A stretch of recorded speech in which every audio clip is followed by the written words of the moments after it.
नमस्ते शोधार्थियों। आज का कविता वीडियो मेरे लिए ख़ास है।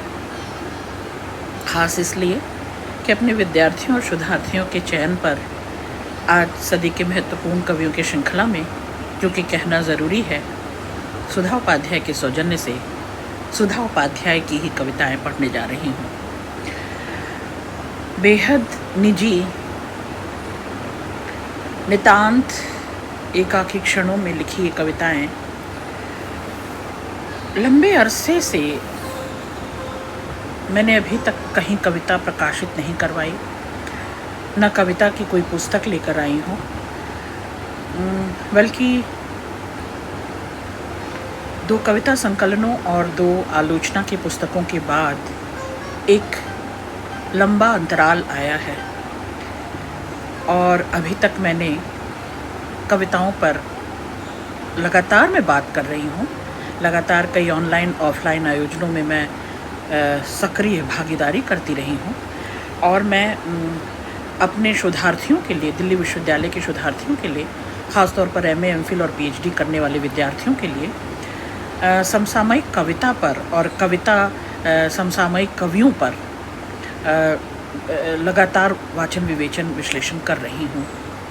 आप शोधार्थियों और विद्यार्थियों का कहना मैंने कभी नहीं टाला है और करीब 6 महीने से लगातार मुझे कई पर्सनल मैसेजेस आ रहे हैं, कई मेल आ रहे हैं कि मैम आपकी स्वरचित कविता हम सुनना चाहते हैं। तो जो कलेवर है, जो मिजाज है इस वीडियो का कि 5 कविताएं ही लेकर आऊँगी। आज मैं सुधा उपाध्याय की 5 कविताएं आपके सामने रखूँगी।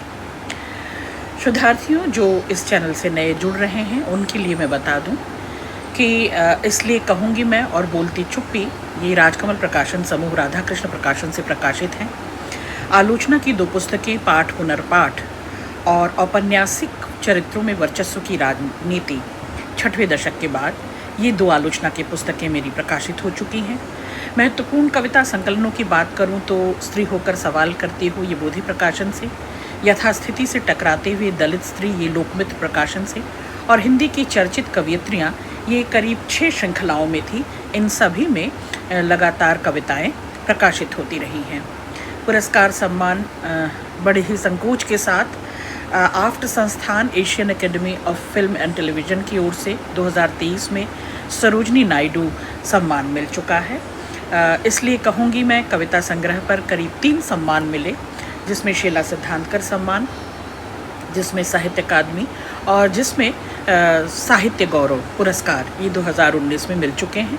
हिंदी साहित्य के प्रति समर्पित और लेखकीय जीवन में समाज और साहित्य से जो प्रेरणा और स्फूर्ति के लिए मुझे सम्मान दिया गया, अमर सरस्वती सम्मान 2016 में, और शिक्षा के क्षेत्र में भी अतुलनीय योगदान के लिए मातृश्री रत्न, ये 2016 में मिल चुका है। हिंदी साहित्य की उल्लेखनीय सेवाओं के लिए साहित्य गौरव और दिल्ली विश्वविद्यालय द्वारा भी 2 स्वर्ण पदक मिल चुके हैं, सावित्री सिन्हा स्वर्ण पदक और मैथिली शरण गुप्त स्वर्ण पदक। शोधार्थियों, मैं अपनी कुछ उपलब्धियों की बात करूं तो शीतलवाणी त्रैमासिक पत्रिका उदय प्रकाश पर ये संकलन विशेष रूप से विशेषांक के रूप में आया और इसका मैंने संपादन किया। समसामयिक तमाम साहित्यिक पत्र पत्रिकाओं में मेरी कविता, कहानी और लेख, खास तौर पर आलोचनात्मक टिप्पणी, आलोचनात्मक आलेख प्रकाशित होते रहे हैं। मैं फिल्म और मीडिया पर भी रुचि रखती हूँ और लगातार कई देश भर की प्रतिष्ठित पत्र पत्रिकाओं में अपनी फिल्म और मीडिया से जुड़े हुए कई आलेख प्रकाशित करवा चुकी हूँ। साहित्यिक गतिविधियों में सक्रिय भूमिका रखती हूँ। दूरदर्शन हो, रेडियो हो, इसमें भागीदारी, आकाशवाणी द्वारा आधा आकाश और कई जगहों पर पर्चा, पुस्तक परिचर्चा, संवाद और कविता पाठ कर चुकी हूँ। दैनिक अखबार प्रभात खबर हो, जिसके कॉलमिस्ट के रूप में मैं लगातार रही हूँ। अवसर पन्ना, जो विद्यार्थियों के लिए निरंतर लेखन करती रही मैं कि उनका भविष्य कैसा हो, भविष्य में वो क्या कुछ अपने लिए चुने, रोज़गार और अवसर पन्ने को उनके प्रोफेशनल कॉलम के रूप में मैं उनके लिए लिखती रही हूँ। और दिल्ली विश्वविद्यालय में महिला विकास केंद्र से जुड़ी रही हूँ लगातार और सक्रिय भूमिका निभाई है। BA, MA, MPhil और PhD कर चुकी हूँ और जानकी देवी मेमोरियल कॉलेज में मैं करीब 26 वर्षों से अध्यापन कर रही हूँ। शोधार्थियों, आपकी डिमांड पर और लगातार, बल्कि मैं कहूँ कि हर दिन ऐसे कुछ संदेश मिलते रहे कि मैं अपनी स्वरचित कविताएं आपसे रूबरू करूं, तो कुछ नई कविताएं आपके साथ सामने लेकर आई हूं। विवेचन मैं नहीं करूंगी, पाठ भर करूंगी। विवेचन आप करें, आप शोधार्थी हैं, शोध करें और इन कविताओं के जुनून और मिजाज को पकड़ें। पहली कविता है दुलरुआ नाम। दुलरुआ नाम, पुकरुआ नाम सबसे पहले माँ देती है अपनी बच्ची को।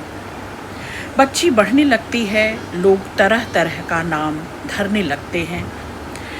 बच्ची के जीवन में आया पहला प्रेम और उस प्रेम पात्र का दिया पहला पुकरुआ नाम।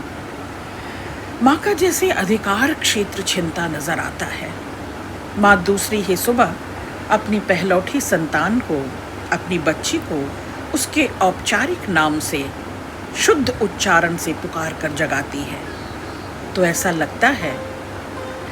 लगता है कि न्यूज़ एंकर भूकंप में तबाही के नाम की सूची पढ़ रहे हो। भूकंप में तबाही के नाम की सूची पढ़ रहे हो। दूसरी कविता है उस अनकहे वृतांत को जो तुमने घोंट लिया अपने कंठ तक। गुस्साए भबक कर फूलते नथुनों में न ऊष्मा बची, न कोई स्पंदन, न ठंडा बर्फानी स्पर्श, तिक्त कसैलापन। चोर नज़र कब तक छिपा लेती, मैंने आज भीतर तक जिया अपना ही अनमनापन। कैसे कह दूं मैं अब वही हूँ या कोई और। तुम्हारे नमक में सनी गंध ने मुझे मुझसे ही अलग कर दिया। मेरे स्वाद, गंध, स्पर्श तक को छीन लिया। इस लत ने मेरे होंठ सिल दिए।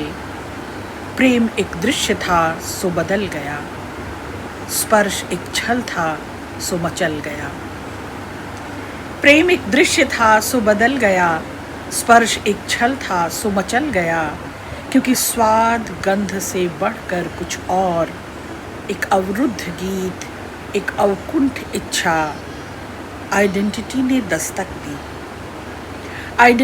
दस्तक दी और हम चोटिल अपनी अपनी शिनाख्त में लग गए। हाँ, हम वह नहीं हैं, हाँ हम अब हैं कुछ और। कोई ठेस गहरी या उथली नहीं होती, कोई चोट छोटी या बड़ी नहीं होती, कोई चोट छोटी या बड़ी नहीं होती। तीसरी कविता, इन दिनों नींद में रहती हूँ। मैं ही क्या, मुझे तो मेरा देश सोता हुआ सा लगता है। कोई जागना क्यों नहीं चाहता।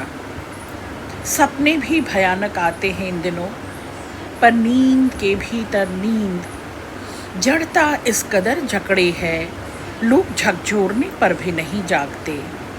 बुजुर्ग सही कहा करते थे, जो सोया हो उसे जगाना आसान, जो जागना ही न चाहे वह कभी नहीं जागता। मुझे पूरी आशंका है, हम धीरे धीरे सोए सोए में ही मौत की ओर बढ़ रहे हैं।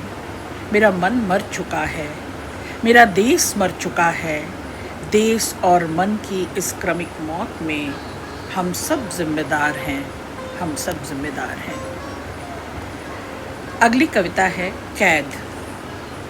बहुत छोटी सी कविता है। घर में कैद रहने वाली एक माँ अपनी छोटे बेटी को ढूंढते हुए खेल के मैदान तक पहुंच गई। बेटी को क्रिकेट खेलता देख खुश हुई, पास पहुंची और उसका बैट अपने हाथों में ले लिया। बैटिंग करने लगी। बॉल मारने के बाद सहसा जोर जोर से हंसने लगी और देखते ही देखते अगले ही पल अचानक हपक कर रो पड़ी। रोते हुए माँ को देखकर बेटे ने पूछा, क्या हुआ माँ, रो क्यों रही हो? धीरे से कहा माँ ने, चल तू नहीं समझेगा कैद। और अगली कविता जब बेटियां बन जाती हैं पिता।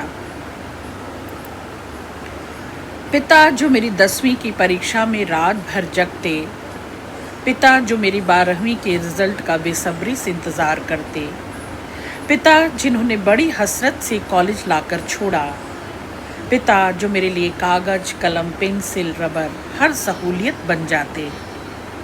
पढ़ते पढ़ते सो न जाऊं, मेरे कमरे में झाड़ों की पूरी रात चहलकदमी करते।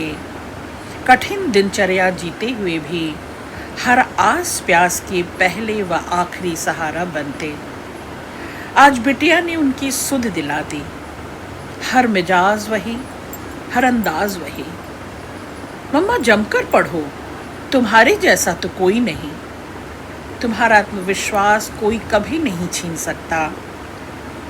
तुम्हारे पिताजी की प्रोफेसर बिटिया को पढ़ा गई। चुपके से कमरे में आकर कागज़ पेंसिल थमा गई।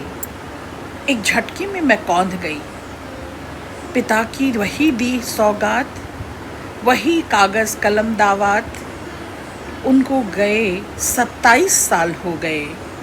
मेरा सबसे प्यारा उपहार, मेरे लिए हर तकलीफ़ में, सृजन में वही बने रहे हर सांस कनात।